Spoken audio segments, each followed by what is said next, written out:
Hello student, তোমরা যারা ক্যালকাটা ইউনিভার্সিটির আন্ডারে থার্ড সেমিস্টারের ছাত্রছাত্রী আছো এবং তোমাদের রাষ্ট্রবিজ্ঞান সাবজেক্টে অনার্স আছে, তোমাদের জন্য আজকের ক্লাসটা খুবই গুরুত্বপূর্ণ।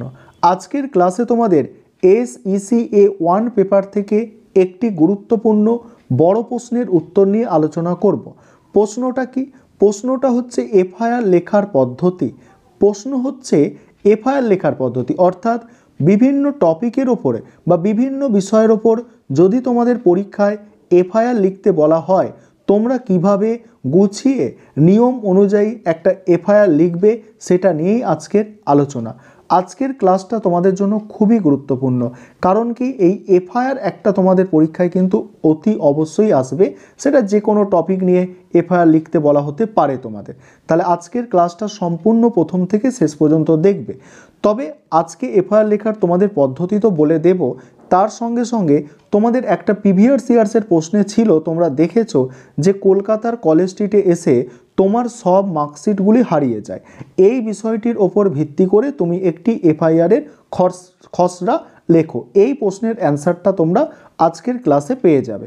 দেখো পদ্ধতিটা কিভাবে লিখবে। দেখো, ওপরে খাতার ওপরে ডান দিকে খাতার ওপরে ডান দিকে কোণে কি করবে, কোণে নিজের নাম লিখবে। নাম লিখে একটু ড্যাশ দিয়ে নিজের নাম লিখবে। তারপরে নিজের ঠিকানা, অর্থাৎ তুমি যেখানকার বাসিন্দার, অর্থাৎ তোমার যে পার্মানেন্ট বা প্রেজেন্ট অ্যাড্রেস যেটা, সেই অ্যাড্রেসটা তুমি সেখানে কিন্তু লিখবে। যেটা প্রেজেন্ট অ্যাড্রেস আছে সেই অ্যাড্রেসটা তুমি লিখবে। তার নিচে তারিখ দেবে। তারিখটা আমি দিয়েছি, দেখো 2/3/2024। দেখতেই পাচ্ছ তারিখটা। দেখো তারিখটা তোমাদের কাছে কিন্তু একটু চেনা মনে হতে পারে, কারণ এই 2 তারিখেই তোমাদের কিন্তু SECA-1 পেপারের পরীক্ষা আছে। ঠিক আছে, তাহলে ওপরে ডান দিকে কি গেল, নিজের নাম লিখতে হবে, ঠিকানা লিখতে হবে এবং তারিখ লিখতে হবে। তারপরে কি করতে হবে, তার ঠিক নিচের দিকে দেখো, খাতাটা যদি এরকম হয় তার ঠিক নিচের দিকে বাঁ দিকে কি লিখতে হবে, বাঁ দিকে লিখতে হবে ভারপ্রাপ্ত কর্মকর্তা। এটা ইংলিশে লিখলে কি হবে, পুলিশ ইনচার্জ। ঠিক আছে, ভারপ্রাপ্ত কর্মকর্তা। তারপরে থানার নাম, যে থানায় তুমি রিপোর্ট জানাতে চাইছো সেই থানার নাম লিখবে। তারপরে থানার সম্পূর্ণ ঠিকানা লিখবে, অর্থাৎ থানাটা কোন জায়গায় অবস্থিত সেই থানার তোমরা কিন্তু ঠিকানাটা লিখে দেবে। যে থানার যে ঠিকানা হয় সেটা লিখে দেবে। এবারে এখানে দেখো বিষয় লিখতে হবে। তারপর বিষয় লিখতে হবে, যে বিষয়টা নিয়ে তুমি লিখতে চাইছো সেই বিষয়টা এখানে লিখতে হবে।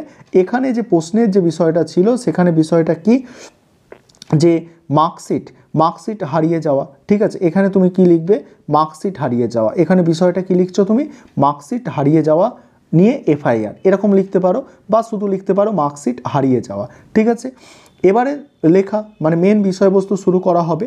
তার আগে যে বিষয়টা বলার আছে, তোমাদের অনলাইন কোচিং ক্লাস তোমাদের জন্য চলছে। তোমরা যারা 4th সেমিস্টারের জন্য অ্যাডমিশন নিতে চাইছো, তোমরা এই নম্বরে যোগাযোগ করে অ্যাডমিশন নিতে পারো।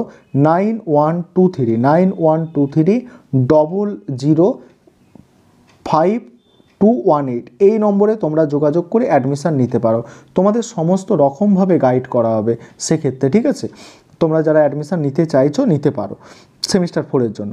এবার কিভাবে লিখবে দেখো, কিভাবে শুরু করবে দেখো, একদম সহজ ভাষায় তোমরা পরীক্ষায় লিখে আসতে পারবে। দেখো, মহাশয় বা মহাশয়া।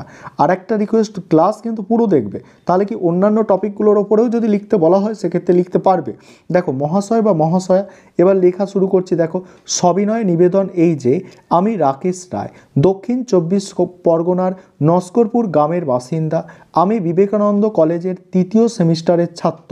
কলেজ স্ট্রিটে কিছু বই কেনার জন্য এত তারিখে আসি বিকাল 4:30। আমার সঙ্গে ছিল উচ্চ মাধ্যমিক পরীক্ষার রেজাল্ট ও অ্যাডমিট কার্ড। একদম সহজ সরল ভাষায় লিখবে। আমি এই নথিগুলি হারিয়ে ফেলেছি। আমি অনেক খোঁজ করার চেষ্টা করেছি কিন্তু পেলাম না। কিন্তু পেলাম না।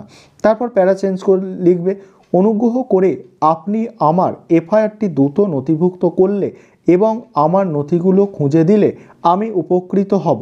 এই নথিগুলির ওপর আমার ভবিষ্যৎ অনেকটা নির্ভরশীল। তাই আপনি যত তাড়াতাড়ি পারেন এগুলো খুঁজে দিয়ে আমাকে সাহায্য করবেন। তারপরে নিচে বাঁ দিকে কি লিখবে, বাঁ দিকে লিখবে ধন্যবাদান্তে আপনার অনুগত লিখে নিজের নাম লিখে দেবে।